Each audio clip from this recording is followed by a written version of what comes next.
அனைவருக்கும் வணக்கம். நம்ம இன்றைக்கி செய்ய போகிறது கஸ்டர்ட் சர்பத்.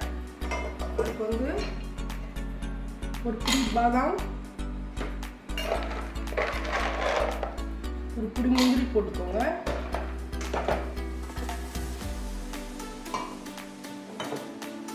கஸ்டர்ட் பவுடர் பண்ண அது ஒரு கப்பு போட்டுக்கலாம்.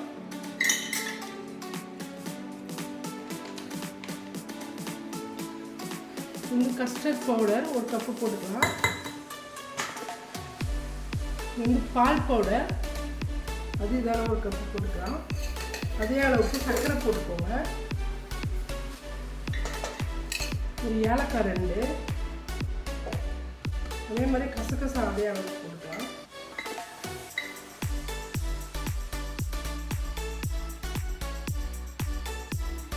போட்டு இதை அரைச்சிக்கிறோம். அரைச்சி எடுத்துக்குவேன். இந்த மாதிரி மிக்சியில் போட்டது நல்லா அரைச்சாச்சு. அரைச்சிக்க அப்புறம் நம்ம சீவி வச்சுருக்கிற பாதாமும் முந்திரியும் போட்டு நல்லா மிக்ஸ் பண்ணிவிட்டு இப்போ பால் ரெடி பண்ணலாம். சர்பத்து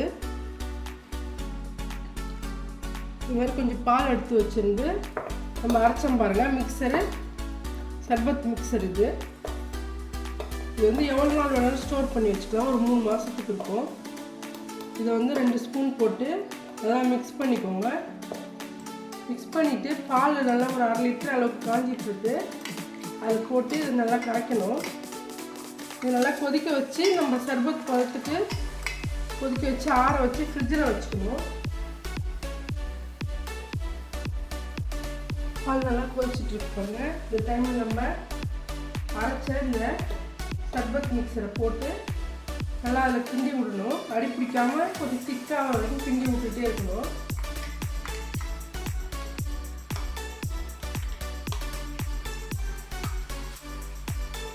பால் நல்லா கொதிச்சிட்ருக்கு. இந்த டைமில் ஊற்றிக்கோங்க. ஊற்றிட்டு மெதுவாக கிண்டினே இருங்க.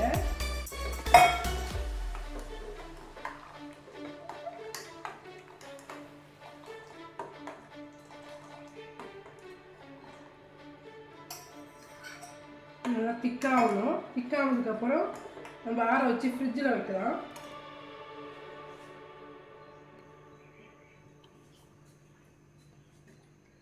நல்லா கொதிச்சிட்ருக்கு. திக்காகுது பாருங்க. இன்னும் கொஞ்சம் திக்காகணும்.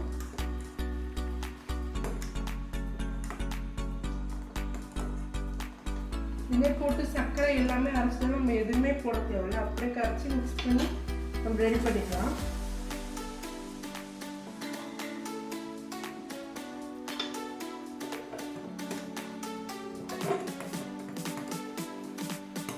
கொதிக்கட்டும்.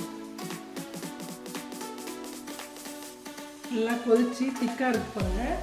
இது நம்ம ஆற வச்சு ஃப்ரிட்ஜில் வச்சுக்கலாம். ஃப்ரிட்ஜில் வச்சுட்டு கிளாஸை ஊற்றி சாப்பிட்லாம். பாருங்க, சுவையான கஸ்டர்ட் சர்பத் ரெடி ஆயிடுச்சு.